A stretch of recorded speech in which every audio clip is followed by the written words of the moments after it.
There was a small restaurant, a corner table, and a girl sitting there checking her watch for the third time. The waiter had already refilled her water glass twice. The bread basket was empty too. She'd eaten it alone, quietly, without sharing it with anyone. Ryan, at that same moment, was stuck in traffic, typing 10 minutes away on his phone screen over and over, when in reality he was still 30 minutes out. This story doesn't start here, though. It starts in a small office cabin 15 years later. "Sir, how do you stay so relaxed all the time? The client canceled the meeting and you didn't even react." Ryan leaned his chair back and smiled a little. He was close to 40 now, gray starting to show near his temples, but there was a calm in his eyes that not everyone carries. "Josh, you know what the biggest power of time is?" Josh nodded. "That it keeps passing." "No, that it never comes back. It only comes once and then never again." Josh closed his laptop and said, "You're becoming a philosopher these days." Ryan laughed. Then he went quiet for a moment, the kind of silence that comes uninvited when you remember something old. "I wasn't always like this. There was a night once, a dinner. That night taught me something no book ever did." "Tell me about it, sir." And Ryan closed his eyes, like he was opening that old door of time again that he'd once shut. That Ryan 15 years ago was completely different. Good job, good confidence in himself, but there was a habit he couldn't see in himself. He thought his own time mattered more than everyone else's. Other people's time. They'll just wait, he figured. That's what he believed. He met Claire through two mutual friends.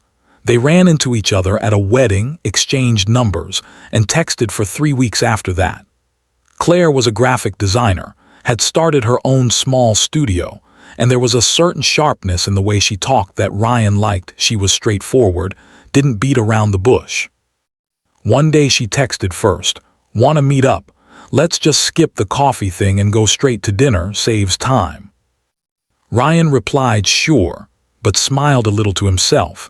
He figured girls always kept some guard up on a first meeting, coffee and all that. This straight-to-dinner thing felt different. He liked it. They picked a restaurant in an older part of the city in an old building, but the lighting inside was beautiful. 7 o'clock was the time set. That day Ryan left the office thinking, "I'll just wrap up one more hour of work, then head straight over." That's the sentence probably every person has said at some point who values their own time more than someone else's. An email came in that didn't need a reply, but Ryan replied anyway. Then his boss called him in for 5 minutes, which turned into 25. Then on the way, a friend's scooter had broken down, and Ryan decided to help, a good thing to do, but more time slipped away. It was 7:30, then 7:45. Ryan texted, "Almost there, sorry, running a little late."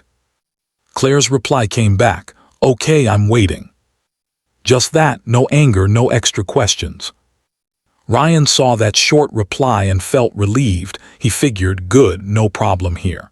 He didn't realize that a person who respects their own time doesn't get angry. They just decide.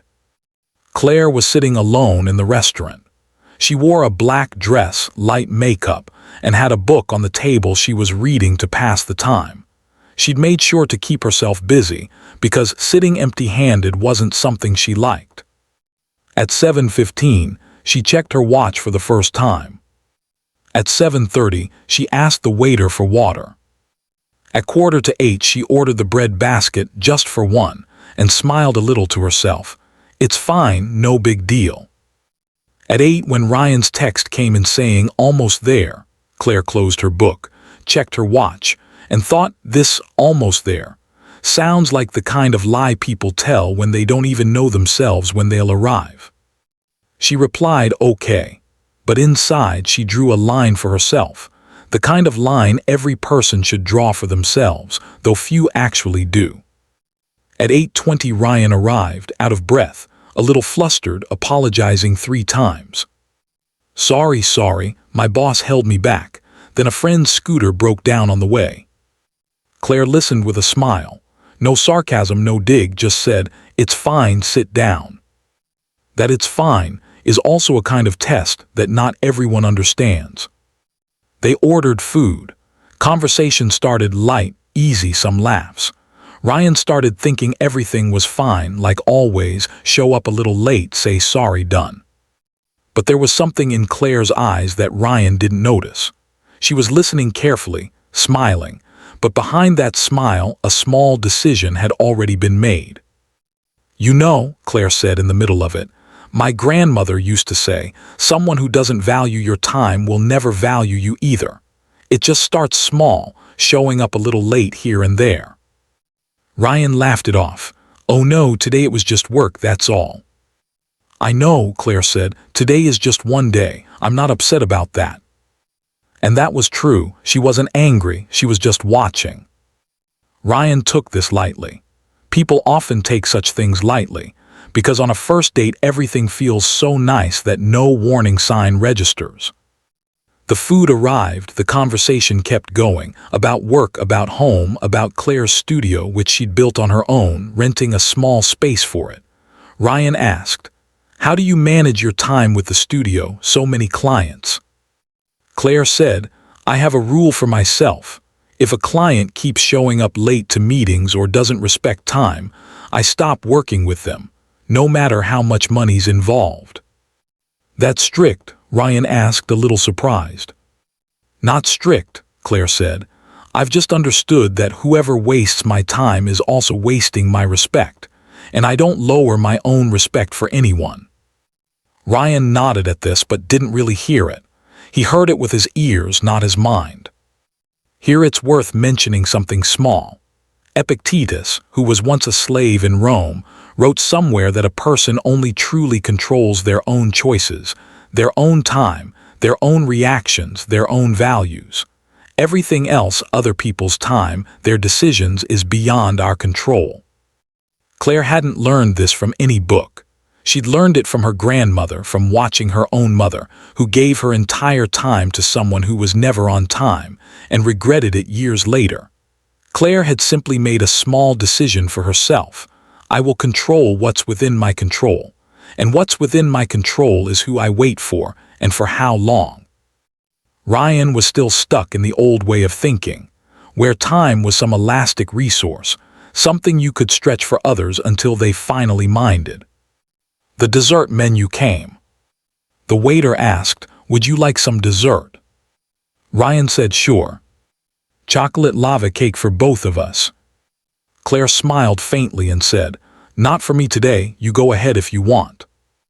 Ryan figured maybe she was on a diet or just not in the mood. He didn't think much deeper into it. The waiter took the dessert order and left. Meanwhile, Claire picked up her phone, glanced at a message, maybe a client, maybe a friend, and put it back in her purse. There was a quiet stretch at the table, not a comfortable quiet, the kind of quiet that comes right before a decision. "Ryan," Claire said, looking straight at him, "you're a good person, really. You're good at conversation, you've got humor too." Ryan thought this was a compliment and smiled, "Thank you." But Claire pulled her chair back slightly. "Tonight I found out what I needed to know." "What do you mean?" Ryan's smile faltered a little. "You showed up 20 minutes past 8. In your texts you lied 3 times about being almost there. And when I told you about my studio's rule, you heard it, but you didn't get it. There wasn't anything in your eyes that showed you actually felt it." Ryan went quiet.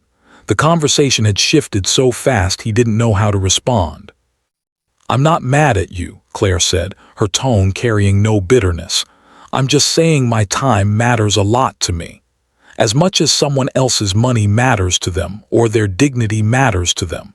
And when someone takes my time lightly, even on a first date, they're telling me what's coming later."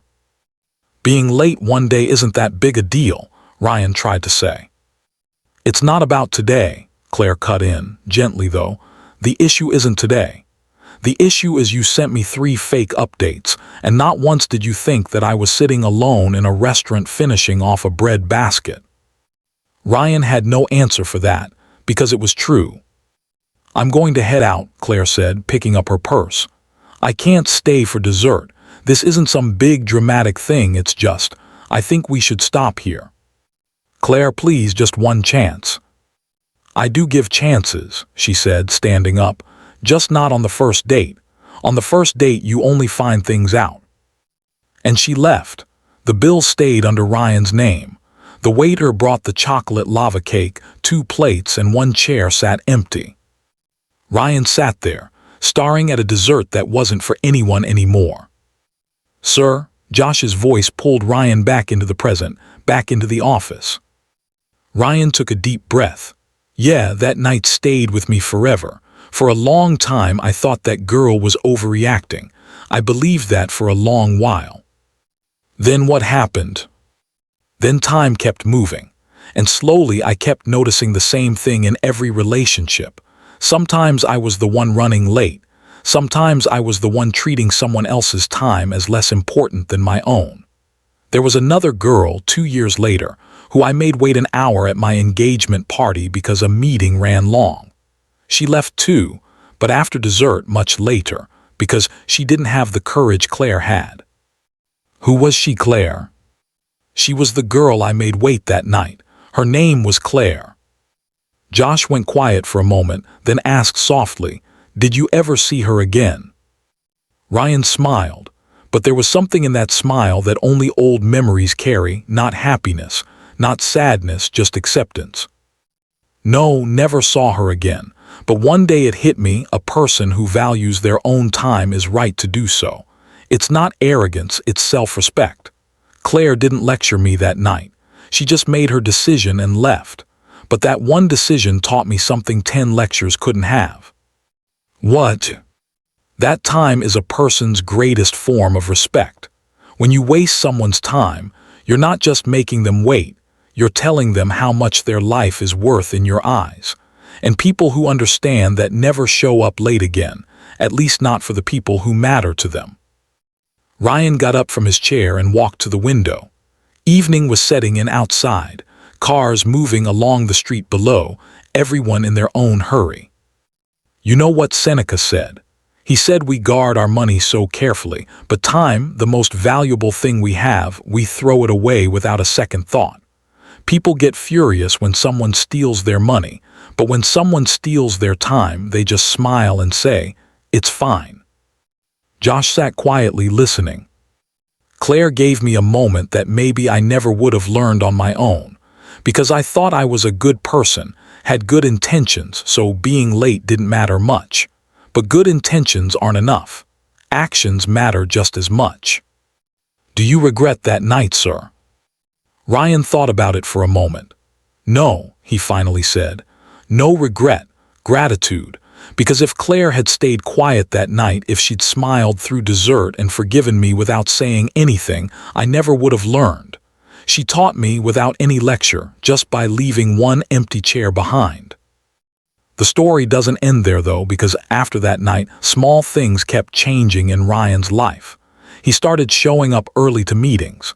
He started telling his friends, "If I'm running late, just tell me straight, don't send me fake updates." He started giving time to his mother too, whom he used to put off with work excuses. Once at his younger sister's wedding on the Mandy night, a relative said, "Ryan, you've become so punctual, you weren't like this before." Ryan just said, "One night taught me something a whole lifetime might not have." Josh, still sitting in his chair, stayed quiet for a bit, then said, "Sir, I think I've gotten a little careless with people's time too."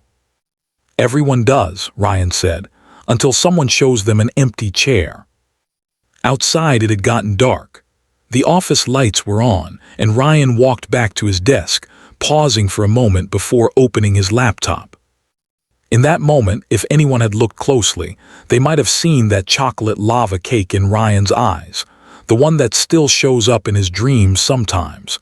2 plates, 1 empty chair, and a time that never came back. After finishing his work, Ryan picked up his phone and texted his wife, "Heading home, 10 minutes, really 10 minutes this time." And this time, he really did get home in 10 minutes.